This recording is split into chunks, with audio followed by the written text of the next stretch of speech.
What's up, peeps? It's Peeps. Today I'm going to be playing some Freedom Planet.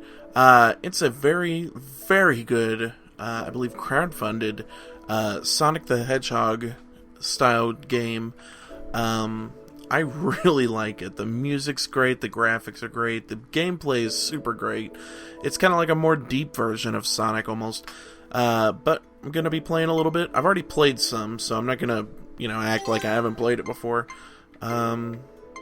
But I will absolutely start a new game, and I'm going to play classic mode because I don't want to have to sit through the story. It's got it's got good, charming characters, but I think my favorite to play as right now is Carol, but since I played her the most, I'm going to play as Lilac. She's actually a dragon. Okay, so the main gameplay, she actually plays a lot like Espio, but she has a secondary jump that is an attack.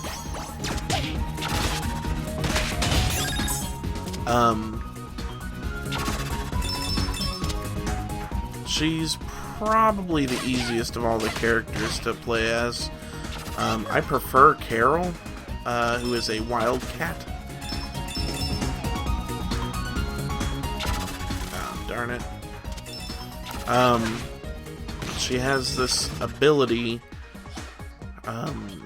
she has a standard attack, and she's got a jump, secondary jump, and then she's got attacks, which she whips her tail. See, there's a gas can for Carol's motorbike. If you're playing as Carol, you can get on your motorcycle from there, and that's a lot of fun. But we're not playing as Carol, we're playing as Lilac. Quite poorly, I might add. But that's her main gimmick, is that she can turn into a... it's kind of like in Rice Star, whenever you get a full... Instead of having to swing around, though, to get the momentum, you can just do that at any time. Oh, there's an invincibility.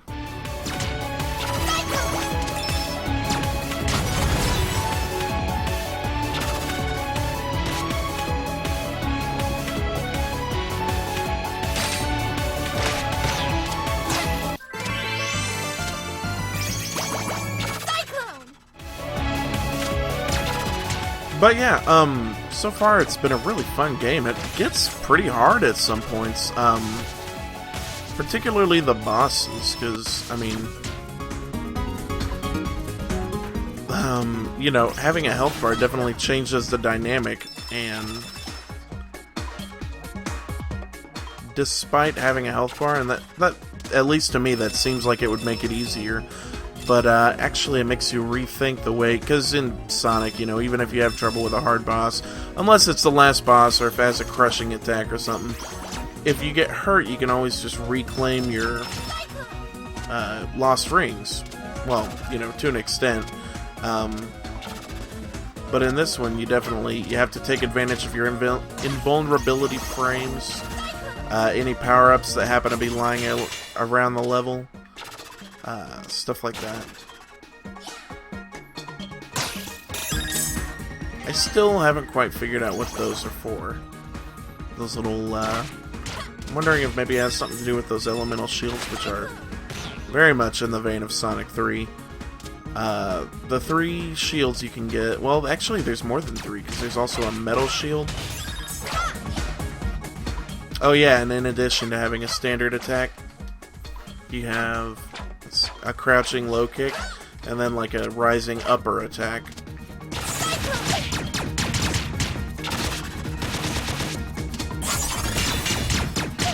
Oh, darn it.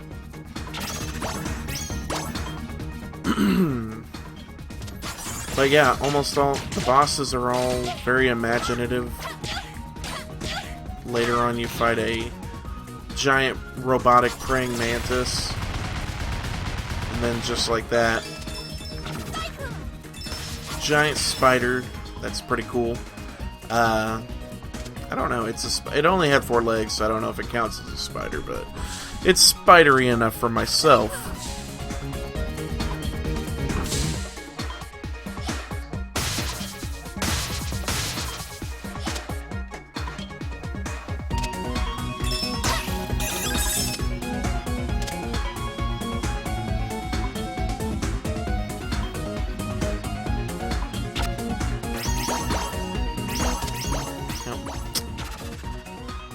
I gotta watch myself about that dead air. It's easy to get into that habit. And that's another, the little red platforms. It's kind of like, if you ever played Sonic Adventure 1, if you'll recall, there are certain areas where Sonic could jump from platform to platform in a rapid succession. Carol can do that on those.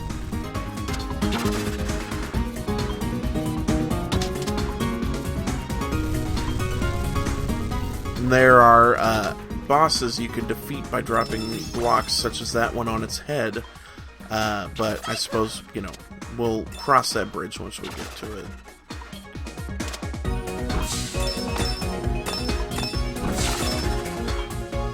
This is, though, I know I've told at least several of my friends that this is probably the best.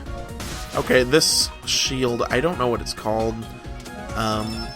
But it attracts rose petals or leaves or whatever you want to call it to you whenever you have it active. So it makes it easier to regain lost health. Oh, here's one of the bosses. This has a definite, like a classic Genesis feel to it for me, at least. Very similar to the one of the bosses from early bosses from Rocket Knight Adventures. Oh, I keep missing that, darn it. There's an item back there that's I think it's one of the playing cards. Oh wait, what am I doing? I can just, there we go.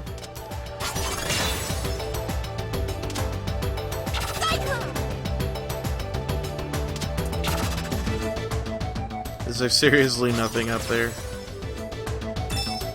Oh my goodness. This whole time I thought I was missing some crucial item because... Whoa. I think I just teleported? Did I break the game? See, that right there. That's a card, and you unlock bonus content with those.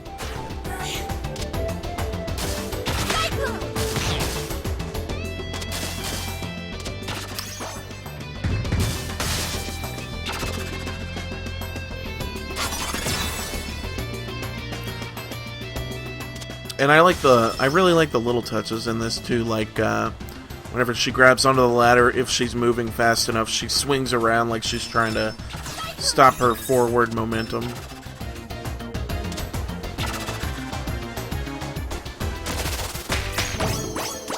And there's another cool thing about this game is branching pathways, because I knock this over and I walk across it, but if I come over here, I can also choose to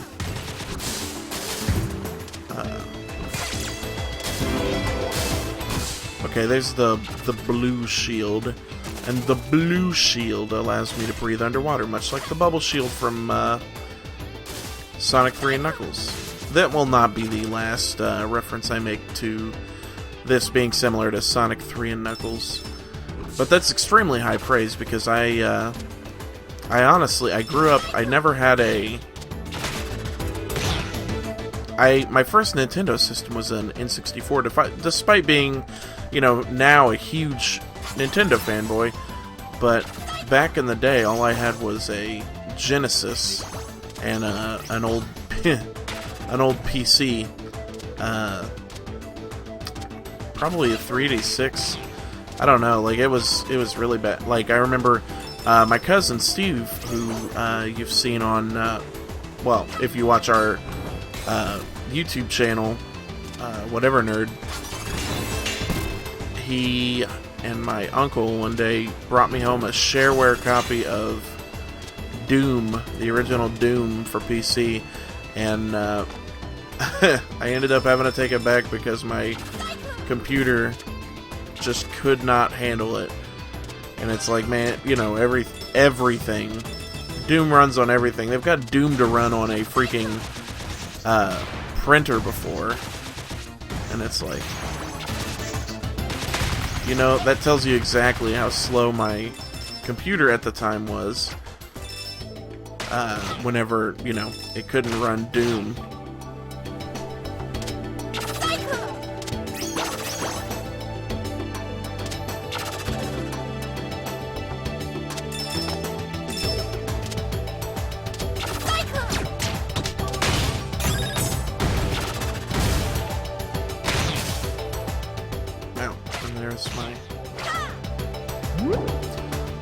And also one thing that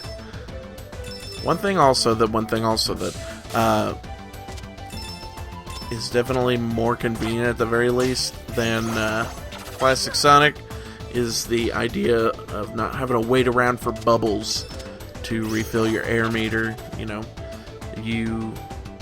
these guys. I don't know why. I don't know. I get stupid around those things. That and there's scythe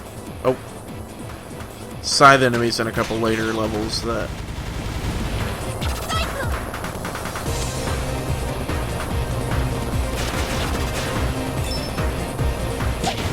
Oh, I didn't realize that another one came through if you dodged the first one.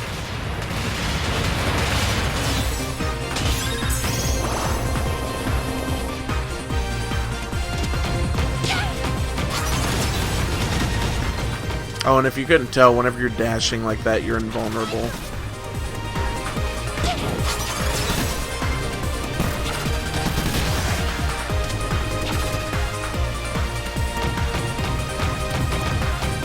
So, taking advantage of frames of invulnerability like that is one of the best ways to survive in this game, especially against bosses.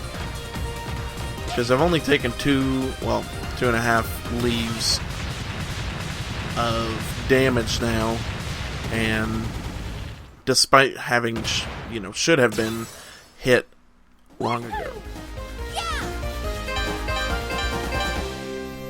So yeah, that's Freedom Planet.